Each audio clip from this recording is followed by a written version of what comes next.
Sa Bacolod, Aksyon Radio! Aksyon Radio!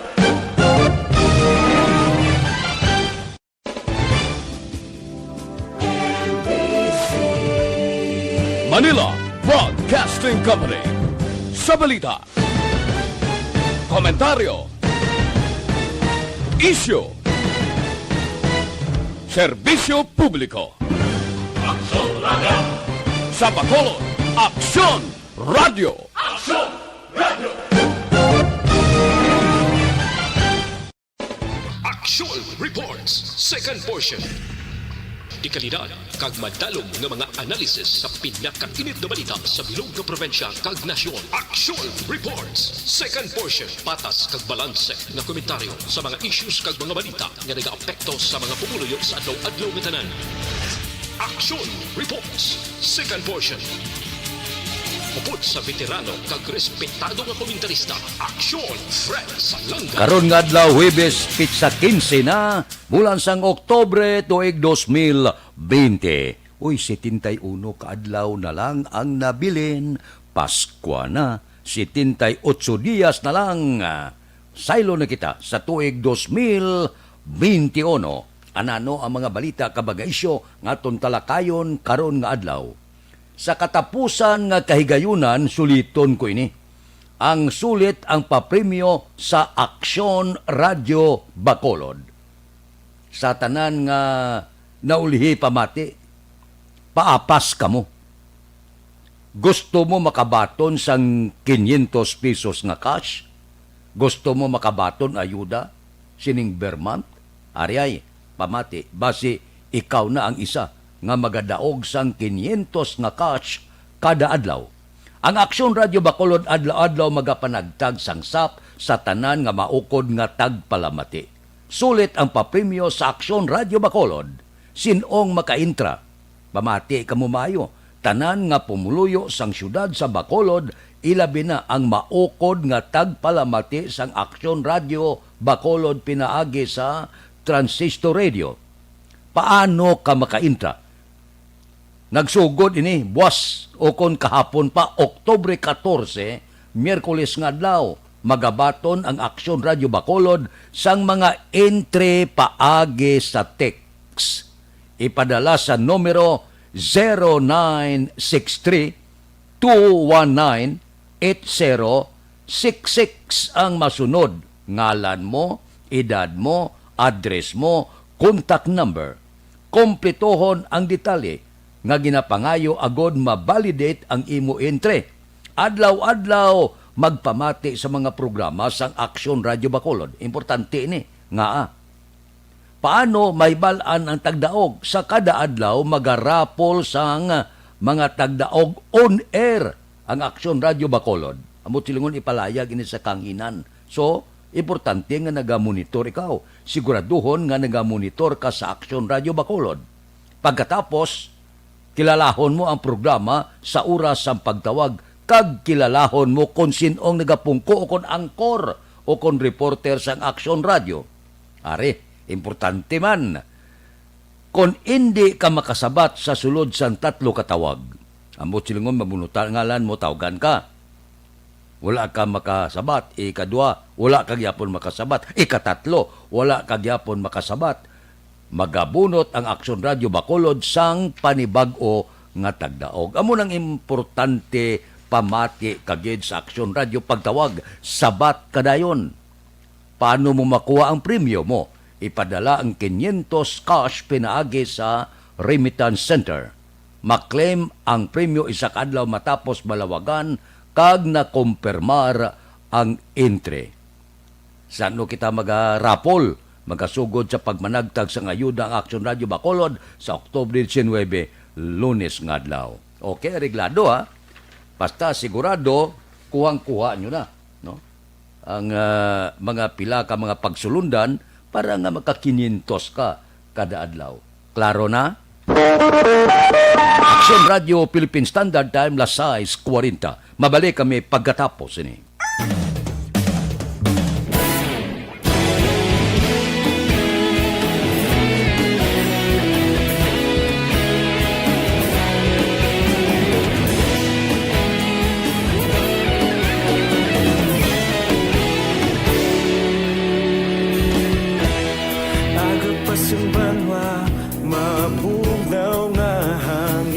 nag-adapt yan na ikaw na ang ginapamatian na amon ginasanligan. Tingog sang probinsya, kamatuuran ginapalap na. Minsay nga may dala, paglaong kag kasanat. Tinuig na nagligan, ikaw gihapon ang ako nga istasyon. Sa pagdudlak sang adlaw, sa pagtuhaw sa biton. Mga balita nga dala inspirasyon. Aksyon radyo, bakolod man sa gihapon. Padayon aksyon radyo, bakolod saludo sa imo. Padayon aksyon radyo, salamat sa pagserbisyo. Patas kag balanse, matuod nga mensahe, wala sang ginadampigan. Padayon aksyon radyo.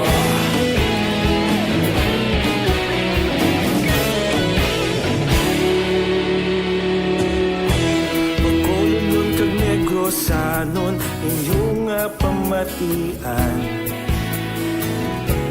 Istasyon nga nagapalaplag sang kamatuuran. Mabakod nga prinsipyo, reporter handa sa serbisyo. Kahapon, karun kag sa gihapon, kita magapadayon. Tinuig na nagligan, ikaw gihapon ang ako nga istasyon. Sa pagbutlak sang adlaw, sa pagtuhaw sang biton. Mga balita na may dala inspirasyon. Aksyon radyo, bakolon man sa gihapon. Padayon aksyon radyo, bakolon saludo sa imo. Padayon aksyon radyo, salamat sa pagserbisyo.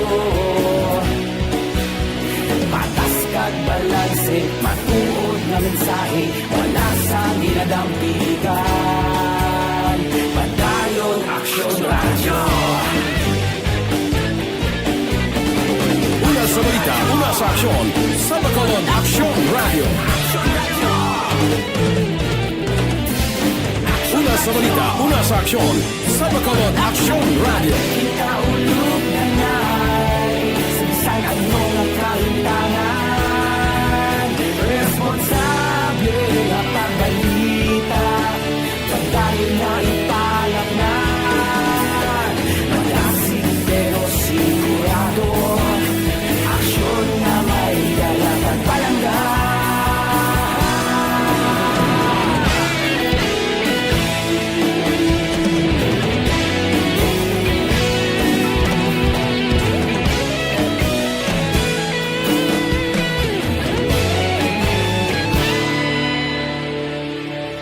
Padayon aksyon radyo, bakolod saludo sa imo. Padayon aksyon radyo, salamat gid sa pagserbisyo. Padayon aksyon radyo, bakolod saludo sa imo. Padayon aksyon radyo, salamat gid sa pagserbisyo. Patas kag balanse, matuod nga mensahe, wala sang ginadampigan. Padayon aksyon radyo.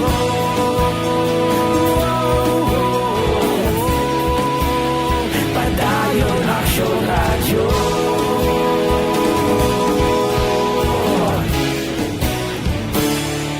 Padayon aksyon radyo.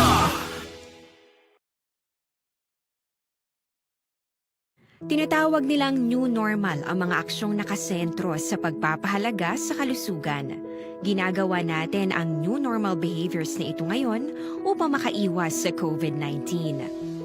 Pero kung tutuusin, marami sa mga hakbang na ito ay mga kaugalian na ating natutunan at dapat ginagawa noon pa man. Makakatulong ang mga ito sa pag-iwas sa anumang sakit. Tulad ng paglilinis ng kamay, tinuro sa atin simula pagkabata na maghugas pagdating sa bahay, bago kumain at pagkagamit ng palikuran. Sa panahon ngayon, dapat mas madalas na ang paglilinis ng kamay. Bukod sa paggamit ng tubig at sabon, maaaring gumamit ng alcohol-based hand rub o sanitizer kahit nasan ka man. Kapag naglilinis ng bahay, kailangang mas dalasan ang pag-disinfect ng mga bagay na palaging hinahawakan. Makakagawa ng pang-disinfect gamit ang ordinaryong bleach na panglaba. Maghanda ng isang parte ng bleach at ihalo ito sa 9 na parte ng malinis na tubig. Kung hindi naman emergency, hindi na kailangan pumunta pa sa doktor dahil sa telemedicine. Kapag nahihirapan sa paghinga at iba pang malalang sintomas ng sakit, agad na kumonsulta sa doktor. Maaari ring tumawag sa Barangay Health Response Team o BHERT. Huwag kalimutan ang mga natutunan dahil ito ang ating sandata para maging handa sa new normal.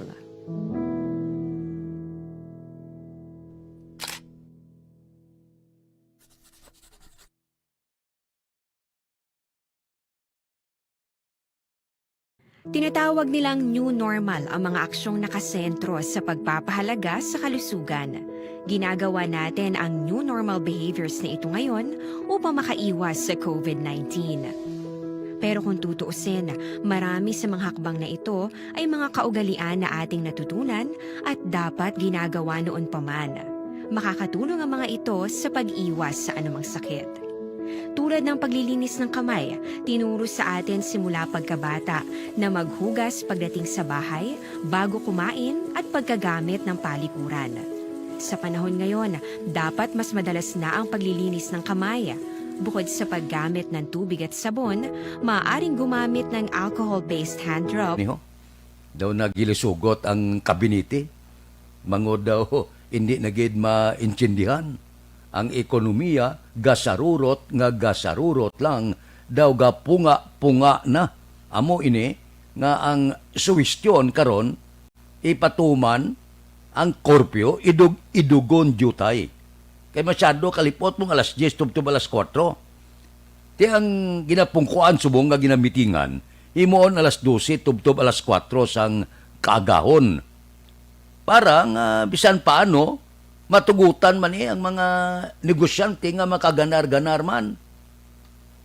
Kung alas 12, ti kundi damo ng magwa sa mga restaurant, kagiban pa, manyapon, sulusugilanon, alas 7 sa gabi, sakto gina. Pagka alas 10, pala uli, alas 11, kay may ara pa extension, alas 12 pang korpyo. Para sa akon, okay ni siya. Alas 12, tubtob, alas 4, ti alas 12, sakto na gimana. Ngayon puli, no? Tinami ni siya. Inatunan subong, pero suno sa Malacanang, itugyan ini sa local government unit. Pwede bala ina i-implementar sa banwa mo, sa syudad mo, o sa probinsya mo. Manami ini. Kaya daw hindi naging magwantan na batsyagan na sa gobyerno nga daw masarurot, naging nga masarurot ang ekonomiya. Amo na nga tugkan man ang madamo nga tao nga makagwa sila puluyan. Amo na nga gin panugutan man ang one seat apart policy sa mga pampubliko nga salakyan. Agod nga makagwa ang pumuluyo, makabakal, makapamahaw, makapagunting, makamanicure, pedicure, tanan-tanan nga makabatak-batak sa ekonomiya. Para sa akon okay lang, extra nga paggalong lang. Ang mga ginadilian, ang mga ginamando nga dapat gamiton para malikawan ang COVID-19, himuon lang. Para blang samtang ginabantayan tang aton ikaayong lawas, ang aton ekonomiya, amat-amaton taman bukas, nga makatulot ibawas kita. Kaya kung magsubong la sinipirmi, sarurot nga sarurot, hulam dire, hulam dito, sos, pagkatapos ng COVID-19, ay puwerteng kautangan sang pungsod Pilipinas. Pila kadlaw, baklo na lang kita. Sa iban nga pungsod, hindi ta kabayad sa aton utang. Hulam dire, loan dito, loan dire. Sos, puwerte na nga kautangan. Ting may mo atas ni, pamangkot, saan o ka, paano ka makabayad. Amo na subong ang problema, ibaligya ang mga asset sang pungsod Pilipinas, pating duta na tonto, ngagin bayad sang hapon, sang inaway kalibutan nun ikaduha, daw ginateleskopyo pa nga ibaligya. Wala namang urot na, purdoy na ang pungsod Pilipinas, bangod sa kautangan, tabon sa halit sang COVID-19. Aksyon Radio Philippine Standard Time, Lasay 51. Mabalik kami pagkatapos ini. Hindi pa rin natatapos ang laban natin sa COVID-19. At sa labang ito, isa sa pinakamahalagang armas natin ang tamang impormasyon.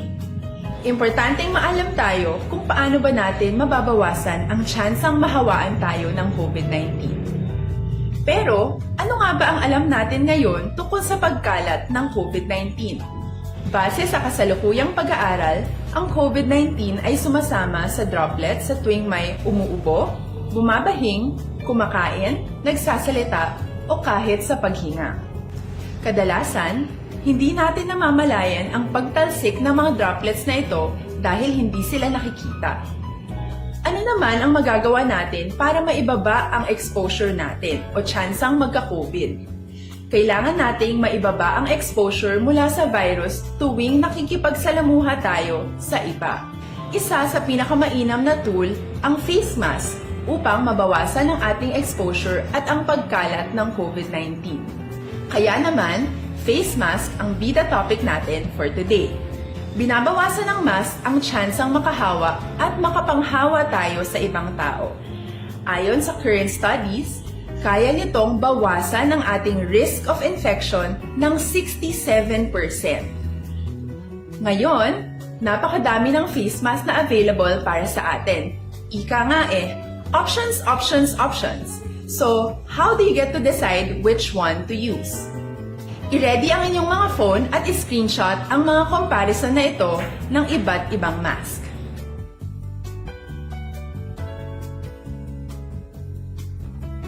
Ngayon, alam na natin na maaari tayong gumamit ng cloth mask. Alalahanin po na hindi pwedeng i-side A at side B ang cloth mask. Labhan ito araw-araw gamit ang maligamgam na tubig, detergent at bleach. Para naman po sa mga medical or surgical mask, tandaan na hindi ito maaaring i-recycle. Itapon na ito pag madumi na, basa na, o gamit na. Samantala, ilaan naman po natin ang mga N95 mask para sa ating mga healthcare workers na patuloy na nakikipaglaban sa COVID-19. Huwag din po natin kalimutan na hindi natin nirerekomenda ang paggamit ng N95 respirators with valve. Habang kaya nitong protektahan ka sa virus, hindi naman ito mapoprotektahan ang mga tao sa paligid mo, lalo na kung may sakit ka. Of course, face masks are not enough to protect us. It should still be coupled with other preventive measures. According to studies, kung magsuot ka lang ng mask at didistansya ng at least 1 metrong layo sa iba, mababawasan na agad ang tsansa mong makahawa at mahawaan. Kaya ituloy lang natin ang pagprotekta sa ating mga frontliners at komunidad sa pamamagitan ng pagiging bida. B. Bawal walang mask. I. I-sanitize ang mga kamay at iwas hawak sa mga bagay. D. Dumistansya ng hindi bababa sa 1 metro. At A. Alamin ang tamang impormasyon. Lahat tayo ay may responsibilidad sa isa't isa na bawasan ang risk nating makuha ang virus. Ang pagsunod sa ating minimum health standard ay isa ring paraan para sabihing nirerespeto kita at gusto ko pareho tayong ligtas. Ang mas agarang pagsasabuhay ng B, I, D, A ay makakatulong sa mas mabilis nating pagbalik sa malusog na bayan. Muli, ako po si Dr. Beverly Ho. Lagi po nating tandaan, sa panahon ng pandemya, bida ang may alam.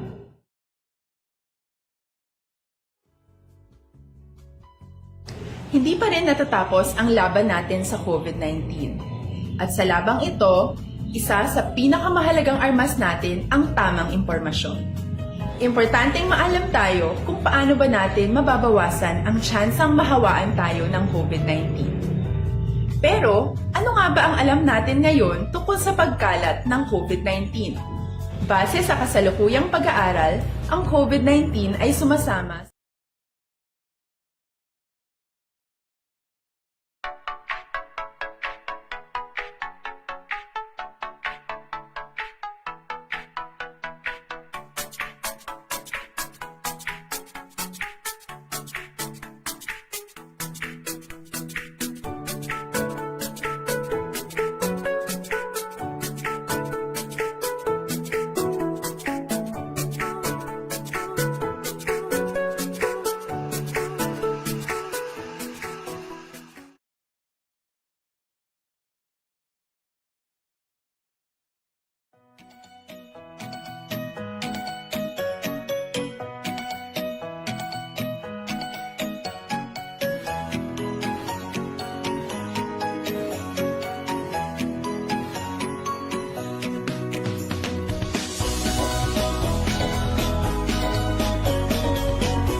Yung Radyo Philippine Standard Time, lasay 57. Noong nalipay ko kahapon ba, mabatian ko ang palayag sang administrador sa siyudad sa Bacolod, imang, niya ang Bacolod bala, pwede na nga manaog sa Modified General Community Quarantine. Amo ni siya ang pinakanubo nga kwarentina nga status nga ginapatuman sa Pilipinas, baw kabay pa sa bulan sa Nobyembre, gapasulod nga daan kita sa bulan sa Disyembre. So, kung matabo ini, nga manaog kita sa Modified General Community Quarantine, medyo masanag-sanagawa. Medyo happy, hindi lang very happy, ang bulan sang Disyembre. Manguti may ara pa, pila ka mga pagsulundan nga dapat sundon para nga maproteksyonan kita sining COVID-19 gani. Hindi kitaon nga kasumpong sang bilog nga kalibutan. Ti kung mag-amo sini nga magnubo na ang aton ginaigo sang among kagaw, ang pila naton ka mga uto daw medyo puno ng ulo sa pag-atipan kag paghatag paandam sa mga gobyerno nasyonal, probinsyal kag lokal sa dapat sundon daw maayo ang resulta. So kung magsarurot ang biktima sa COVID-19, kag amat-amat nga mag-iskirda ini, pinapananaw na to na. Base pa man lang ipangamuyo ta nga medyo happy, kung hindi giman very happy ang nagapasulod nga bulan sang Disyembre. Aksyon Radio Philippine Standard Time, lasay 59. Mabalik kami pagkatapos ini.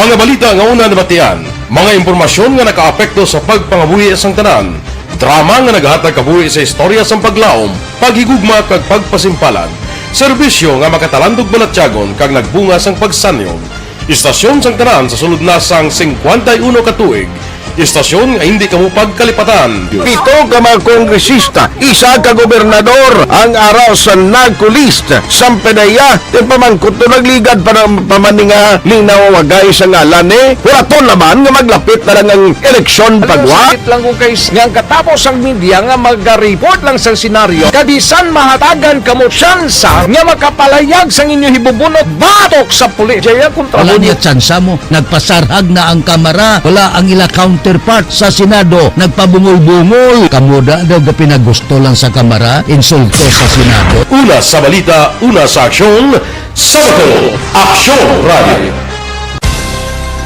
Today, DOA is confirming that a 38-year-old female Chinese patient under investigation, or PUI, is positive for the novel coronavirus 2019-10-CoV. I issued an order to Executive Secretary Mijal Dia clearly laying down the responsibilities of each department in implementing the Bayanihan to Heal as One Act. Makabig nga pinakadako nga hangkat nga natubang sang pungsod Pilipinas ang COVID-19 pandemic.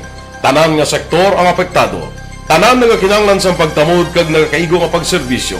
Bisan pa ang industriya sang pagwaragwag nagapangatubang sang kaangay nga pagpanghangkat. Apang Aksyon Radio Bacolod wala nagbiya sa pagpangalagad sa kahanginan sa pihak sang kabudlayan, peligro kag risgo nga dulot sang pandemya.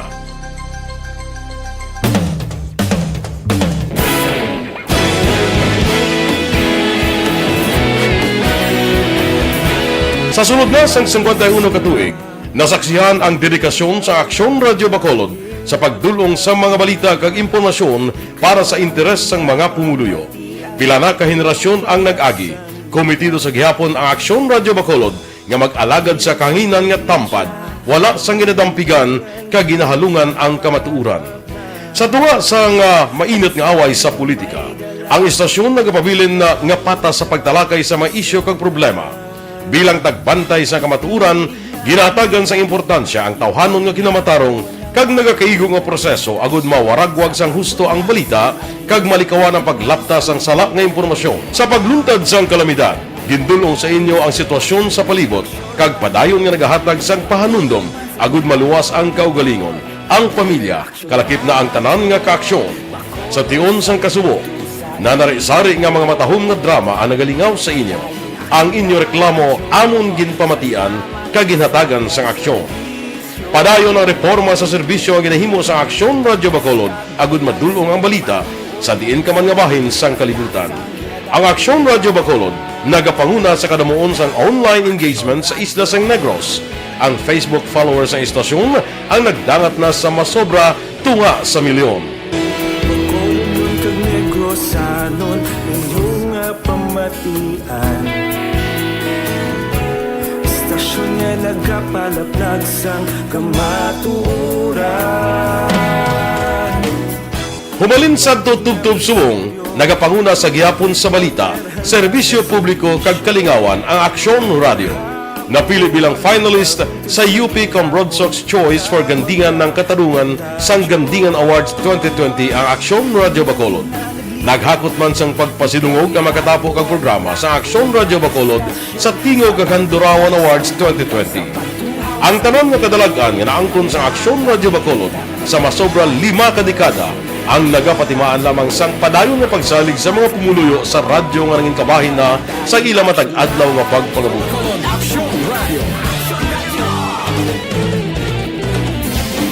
Una sa balita, una sa aksyon, sa Bacolod Aksyon Radio. Kaulog na ngay, samsang anong kahintangan. Responsable at pagbalita, kagaya na Na morning, bilog nga dakpanwa sa Bacolod, bilog nga probinsya sang Negros Occidental. Action Hotline. Mayad-ayad nga aga sa liwat sa aton sining nga magkaaksyon nga nagamonitor na karon nga aga sa aton. Maayong udto Pilipinas, Aksyon Balita Banat Bulig. Mayong hapon naman sa ating mga palanggagamangitan palamati. Ay inyo naman kubos nga lagad si Tito Wilma, upod ninyo karong nga hapon sa pagpangalagad sa palatuntunan. This is my life. Amon, first time ni natabo diri sa aton sa Pilipinas kag sa kalibutan nga nag-amo ning senaryo ta. Yes, maayong gabi kalibutan. Welcome na sa pagpangalagad sa Aksyon Firing Line. May gabi sa liwat, kamusta naman mapalangga naman tagpalamati, region-wide mga palagag kita sa labilin, isa ka oras, disin. Aksyon Radio Philippine Standard Time, La City 5 na, standby na sa aton Aksyon Balita Morning Edition. Liwat magadulong sa aton sa mga balita lokal, national, international, sports, kag artista. Upod kita, Aksyon Boy Duran, kag Aksyon Eden Aboso, Aksyon Fred Salanga, una sa balita, una sa aksyon, sa Bacolod, Aksyon Radio.